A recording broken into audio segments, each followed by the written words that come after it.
Damos las gracias a Altagracita Paulino y decimos Altagracita recordando aquellos tiempos, antaños, aquí cuando era reportera de Uno Más Uno. Bueno, ella viene esta mañana en su condición de directora del Observatorio Nacional para la Protección del Consumidor y está acompañada de María Rodríguez Sánchez, también del Observatorio de Responsabilidad Social, pero en España, no en República Dominicana. Bueno, ustedes están incursionando ahora con la protección al turista. ¿Por qué incluir a los turistas en estas viejas luchas de Altagracia Paulino en la defensa de los consumidores? Bien, gracias. Gracias por invitarme a este programa del que yo soy cofundadora. Parte originaria.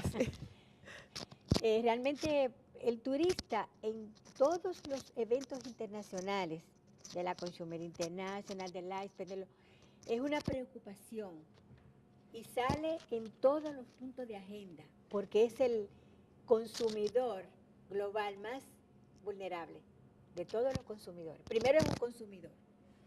Se adhiere a un contrato relacional desde que compra un pasaje, que un ticket aéreo es un contrato de adhesión. Cuando llega al hotel, y es tan vulnerable. Cuando yo escribí sobre eso, la gente contestó. Una dijo, yo estaba en Italia, un taxista me engañó. Entonces no hay ninguna ley global ni local de defensa al turista, salvo en la Unión Europea, que tienen leyes generales y leyes locales que son aplicables, pero en el resto del mundo no. Y eso lo hizo un estudio que hizo Brasil. Inclusive Brasil introdujo en el Tribunal de la Haya que la ley aplicable a los turistas y visitantes extranjeros sea la ley del consumidor de cada país. Porque cuando hay conflicto, ¿qué ley aplicar? Esa era una preocupación de Australia, Canadá, Estados Unidos en el ISPEN. El ISPEN es una asociación de los países desarrollados para proteger al ciudadano ante los problemas con el comercio electrónico. Por ejemplo, los tiempos compartidos, que eran ventas fraudulentas, con una plataforma, se ponen en X lugar del mundo y entonces venden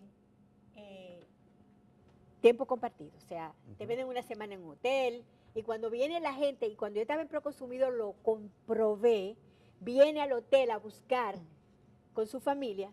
No, usted no tiene reserva, usted no tiene nada. Eso ha pasado aquí en este país. Cuando yo estaba en Proconsumidor tuve como 3 casos. Inclusive hubo un caso de una pareja canadiense que hasta se divorciaron. Y tienen esa plataforma tecnológica, siempre tienen alguno físico en algún punto que le enseña los lugares, esto que el otro, y es un engaño.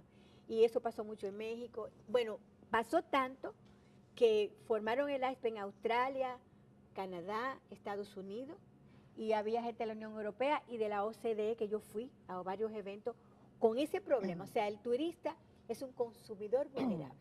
Entonces, este es un polo turístico en República Dominicana. Me gustaría que pasáramos de el turista como vulnerable, la protección real que pueda tener, porque un turista en cierta medida es un viajero. Puede encontrarse un fraude, pero se va la semana siguiente. Sí, sí. En Argentina tienen un poco resuelto ese problema. ¿Y cómo? Ellos tienen arbitraje de consumo. El turista va, ahí se aplica un poco la ley del consumidor. El turista va, ellos tienen, en 3 días y se quedan con el caso, te mandan la solución a tu casa. O sea, hay un intento en ese sentido. Hay un intento en ese sistemas de arbitraje. En el primer país europeo que se pusieron en marcha fue en España, en el año 1986. Y no solamente para el tema de turistas, sino en general para todo el sistema arbitral de consumo, de resolución de los conflictos de los ciudadanos. Y además hay experiencias ya desde la década de los 90 específicas para el tema de resolución de temas turísticos. Por lo que comentamos un poco lo que decías, es decir, el turista llega, vacaciona durante unos pocos días y está. Claro, el problema está en que los trámites burocráticos, si sigues el trámite burocrático ordinario, que normalmente suele tardar 3 meses para resolver, y eso que es poco, los 3 meses, pero en el caso de los turistas es una enormidad. Claro. Desgraciadamente nadie se puede estar 3 meses de vacaciones. Con lo cual, al final se pusieron en marcha tribunales específicos de arbitraje para temas de turistas, en los cuales el plazo de resolución máximo son 3 días, con lo cual normalmente en 2 días están. No está de forma generalizada en España, solamente en algunas comunidades autónomas, quizás las más turísticas o las que más interés han tenido para poner en marcha este sistema, y posteriormente en Argentina, que también tiene un sistema arbitral similar al español, pero adaptado a la realidad argentina, que se puso en marcha en la década de los 90, han vuelto a poner también en marcha, adaptado otra vez, lógicamente, a los, según su propia legislación, han vuelto a poner en marcha también el tema de los tribunales estos de las juntas arbitrales turísticas. Resuelven parte, todo, no. Pero bueno, esto es como todo, es decir, en el largo camino del consumidor en la defensa de sus derechos vas avanzando pasito a pasito y no desgraciadamente en carreras de velocidad, sino que más bien de marcha o de maratón, es decir, con tranquilidad, pero pasito a pasito vas avanzando. Es decir, que sistemas hay, no fáciles, pero en todo caso siempre es cuestión de ver lo que hay a nivel internacional y después adaptarlo a las necesidades nacionales para resolver situaciones conflictives para los ciudadanos. Sí, María Rodríguez Sánchez, durante su estadía aquí en República Dominicana, va a poner a circular junto con el Observatorio Nacional para la Protección al Consumidor un libro con un tema que nos impacta a todos y todas, y tiene que ver con la obsolescencia programada. Y nos gustaría saber un poquito sobre de qué va y cuál es la importancia para los consumidores de estos aparatos que compramos y que de repente nos enteramos cuando deja de funcionar que solamente era por tantas horas, exactamente, que no se dañó, sino que está programado para que ya no trabaje más. En el tema de la obsolescencia hay varias modalidades de obsolescencia. Es decir, está la obsolescencia programada, que es la que es más complicada. Hay otros tipos que son obsolescencias inducidas y hay otros que son las obsolescencias psicológicas, vamos a denominarlas. Empezamos por la más fácil. La psicológica es aquella de, ha salido un nuevo modelo de aparato, yo me lo tengo que comprar porque tiene más prestaciones, por lo tal. Es decir, te van induciendo de alguna forma para que tú personalmente consideres obsoleto el producto que tienes. Bien, eso es fácil si hubiera una función por parte del ciudadano, del consumidor, de decir, no, lo necesito, no lo necesito y en función de eso compro o no. Y eso pasa con los teléfonos móviles, todo eso. Digamos que es el ejemplo más significativo. La inducida, pues es aquella, por ejemplo, lo de iPhone en el último periodo, con el tema de que las baterías de los móviles celulares, perdón, tenemos la misma lengua, pero no hablamos igual, de los celulares, pues que tienen una duración en los modelos anteriores, una duración inferior, con lo cual al final te vas a ver obligado que según las actualizaciones las tengas que cambiar y que tengas que cambiar otro modelo. Y luego está la programada. Y la programada es que las lavadoras, los frigoríficos, se dice así. Sí. La nevera, la nevera. La nevera.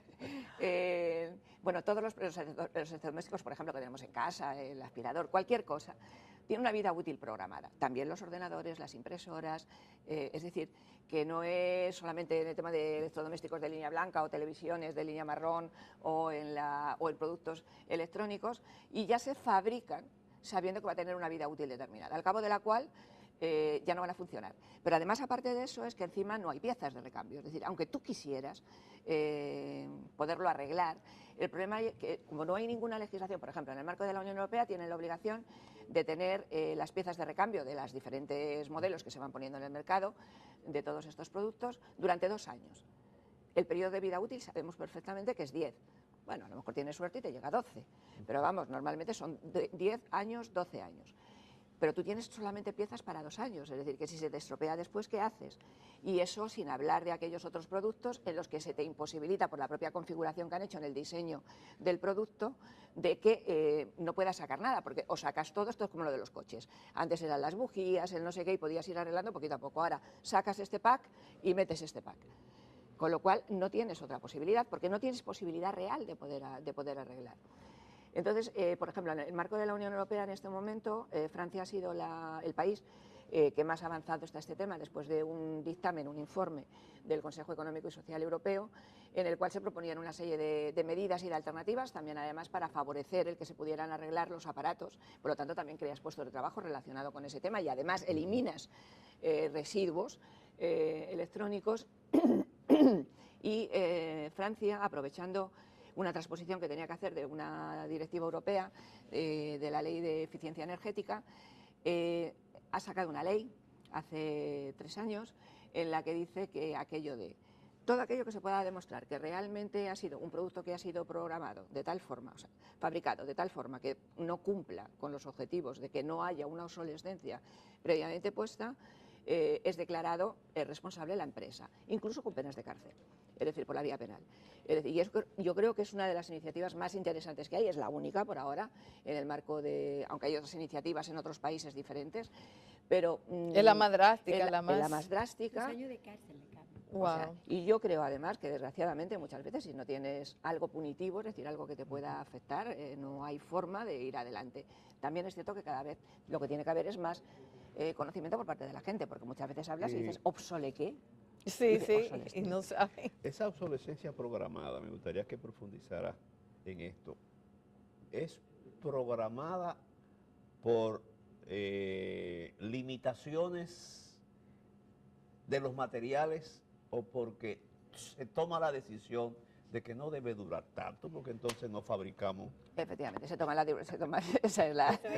esa decisión. Precisamente por eso, como decía antes, en el tema de la Unión Europea y en el caso que a largo plazo se hará, pero mientras tanto Francia, que ha sido, digamos, la vanguardia en este tema, han lanzado el tema de que, bueno, si se puede demostrar que la fase de diseño y de producción efectivamente vaya con esas características, automáticamente la empresa es responsable y, por lo tanto, sus dirigentes pueden ser medidos en la cárcel. Pero el origen fue ese, producir de nuevo. Claro. O sea, es el origen.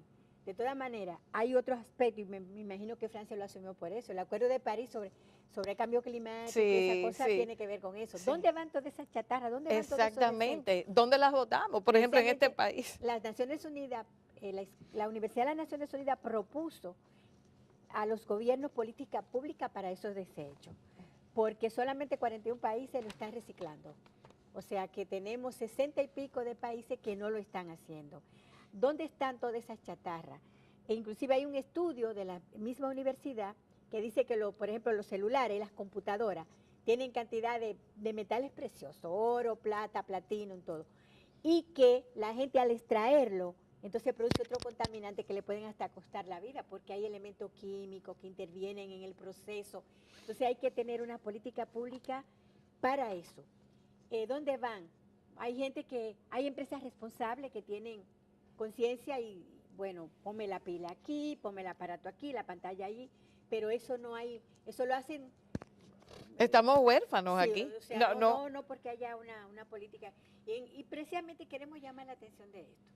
El consumo responsable tiene que ver con eso y el turismo es responsable un poco también con eso. Por eso nosotros con el Congreso tenemos como objetivo añadirle valor al turismo de nosotros. La principal industria del país es el turismo. Si hacemos un turismo responsable y sustentable, le añadimos valor, porque ya hay guías de certificación para la zona que hagan un turismo responsable.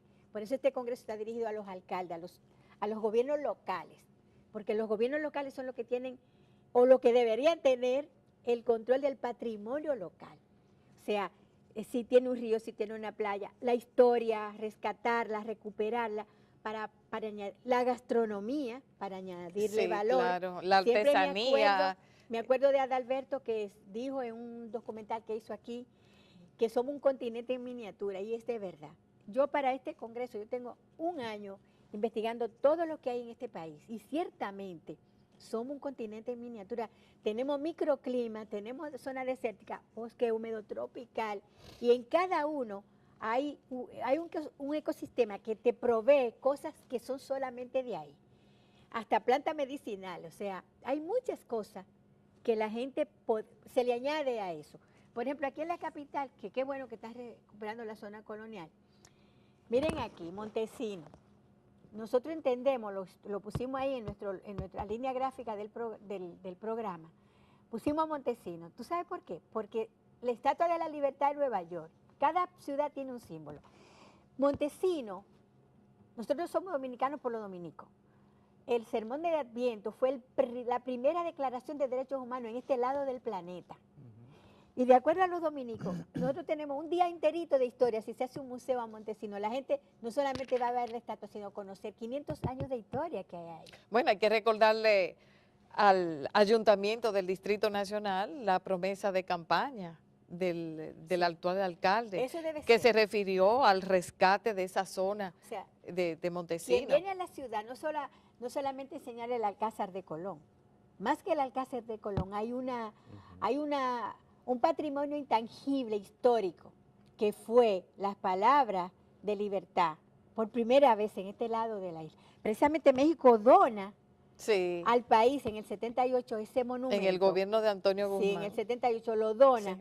porque el sermón fue llevado a México y salvaron muchísimos indígenas. Y México lo agradece porque eso salió de aquí.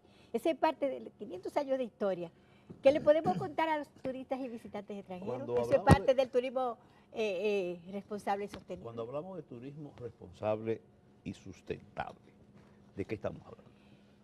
El responsable es lo siguiente, en el Congreso vamos a tener turismo y derechos humanos, la explotación del trabajo infantil, la explotación de sexo en adolescentes y en menores, porque ustedes saben que hemos sido víctimas de eso. El trabajo fuera de horario, hay muchas cosas que tienen que ver con eso. Aparte de eso, el entorno donde está enclavado, diríamos el hotel, el área, que somos una isla, la isla es realmente toda de turistas. Entonces, hay que tener, de acuerdo a la norma 26.000 de la ISO, un uso responsable del medio donde tú estás y proyectarlo al sentido general. O sea, tú tienes que asumir la defensa de tu patrimonio, donde tú estás enmarcado, y una serie de cuestiones más en torno a la responsabilidad social, empresarial y corporativa de la empresa. Y sustentable, eso mismo. O sea, rescatar el patrimonio y que sea de verdad, porque hay 12 puntos de guías de las Naciones Unidas para que sea, la responsabilidad social no es certificable, pero sí lo sustentable es certificable por la ISO. O sea, si se cumple con esas 12 guías de turismo sustentable, puede ser certificable. ¿Tú te imaginas que certifiquen zona de aquí, que certifiquen el país como un lugar sustentable en el tiempo? Oye, hay una serie la gente piensa, ay, que turismo sustentable es hacer una gira. No, eso va más allá. Si tú tienes un hotel ecológico ahí, en esa zona, tú debes proveerle al turista todo lo que hay ahí. O sea, El acervo cultural, la gastronomía. sí, la gastronomía es fundamental. Yo no sé, en Perú, en los últimos 18 años, la gastronomía ha superado a la francesa, porque tienen 491 platos que ofrecerle al turista y visitantes extranjeros. ¿Y cómo ellos lo han hecho? Recuperaron su gastronomía originaria. Sí, Altagracia, los y las que estén interesados en participar en ese primer congreso sobre turismo responsable y sustentable, Sí. ¿qué deben hacer? ¿Se tienen que inscribir? Exacto. ¿Tienen que Sí. pagar una cuota Sí. o es abierto al público? Danos un poquito Mira, más de información. ¿Cuándo empieza? Comienza el jueves a las 6 de la tarde con una conferencia magistral que va a dar María sobre el tema. Porque María es experta en todo, ella se ha dedicado a todo lo que es, ella es del Observatorio de Responsabilidad Social Corporativa de España, ella conoce bien el tema y sobre todo de turismo. Ella hizo un congreso que lo auspiciaron los hoteleros españoles allá una vez y ella está involucrada en eso porque desde la otra cara, desde la cara del consumidor. Y tiene que haber una alianza obligatoriamente entre los operadores y la gente que tiene la versión del turista. Entonces, es abierto. La primera parte, la del jueves, es abierta, pero el que quiera quedarse el viernes todo el día y el sábado, que va a ser genial. El sábado, el congreso en sí tiene un contenido muy, muy bueno. Viene de Perú, viene de Argentina, está de España, viene otro español, un español que es experto en manejo de aguas en los hoteles. Ay, qué es un bien. español que está en Cuba y entonces la Asociación de Regidores nos los trae, o sea, nos los facilitó para que venga. Aguas residuales y cosas de esas en los hoteles. Viene un puertorriqueño, pero de origen dominicano, que tiene un doctorado en meteorología y va a hablar del comportamiento de las aguas. O sea, las aguas ahora ha cambiado el patrón de lluvia, patrón de todo. Dice, las aguas en el Caribe Y imagínate, él viene de Puerto Rico, pero él tiene un doctorado, es buenísimo él. Vamos a hablar de turismo de huracanes. Hay gente que viene en la zona donde hay huracanes a hacer turismo de huracanes. Oh, Dios mío, Entonces a ver los estragos de la Sí, naturaleza. Entonces vamos a tener el sábado toda esa parte con turismo y cambio climático. Nosotros invitamos a John Morales, pero el pobre no va a poder venir. Él venía el jueves, me John escribió Morales. que su hijo entra a la universidad en Nueva York y él va a llevarlo, que lo va a instalar, pero lo invitamos. De todas maneras, él va a venir en algún momento con nosotros porque él se muestra muy interesante. Él lo que realmente es un periodista que informa sobre meteorología, pero él se ha dedicado a estudiar los fenómenos. Él informa muy bien. Pero va a estar Jan Suriel, Osiris de León. O sea, vamos a tener por la mañana todo sobre agua, cambio climático. Y entonces los otros días vamos a tener la gastronomía dominicana. El doctor Bolívar Troncoso, que se ha Sí, un especializado en experto eso, profesor. va a tener la principal. Entonces va a haber un panel con regidores, va a haber un panel realmente con personas de los pueblos que pueden ofrecer. Vienen de Samaná, de los sabores de Samaná y esa cosa. Entonces después vamos a tener los gobiernos locales como soporte del turismo sustentable. Va a haber una charla con Julián Roa, entonces van a haber síndicos y regidores que van a participar exponiendo las riquezas que tienen, cómo hacer. Nosotros como PECO nos le ofrecemos y nos les hemos ofrecido a los gobiernos municipales para ayudarlos a confeccionar su plan estratégico con mira a desarrollar el potencial que tienen. Y ellos deben tener su oficina de turismo responsable, todo ese tipo de cosas. Cuidar su patrimonio. Sí. Cuando se dan permiso para una playa, para un hotel en playa o cerca del río, ellos son los que tienen que tener el plan y poner las reglas. No de que le vamos a permitir a la gente que vive por aquí que vayan al río. No, ese río es de ellos, es al revés. Es la gente de ahí que tiene que permitirle el río. Y usted va a hacer su hotel ahí perfectamente, pero mire, nosotros no vayamos aquí, o sea, trazar las reglas. Lo mismo sucede con la playa. O sea, le vamos a permitir que vengan a la playa. No, esa playa es de ellos y fue toda la vida de los nativos de ahí. Entonces tiene que haber una negociación, una integración y un respeto. Y el gobierno local, para que sea sustentable la vida en este país, sobre todo la principal industria, tiene que estar integrado. Y aquí está todo el mundo divorciado. Bien. Bueno, Bueno, vamos a agradecer no solamente la presencia, sino las declaraciones que han hecho Altagracia Paulino, que ya es la directora del Observatorio Nacional para la Protección del Consumidor, y María Rodríguez Sánchez, española, que es miembro del Observatorio de Responsabilidad Social de España. Y a ustedes invitarlo a este congreso que empieza el jueves y termina el y sábado. termina el sábado. Y a Casa de Teatro En- mañana. Sí. A la Y próxima también conferencia. invitarle a esa, Ay, sí. a esa conferencia sobre una obsolescencia programada, es decir, con muy mala intención. Muchísimas gracias. Sí, gracias a ustedes por invitarme.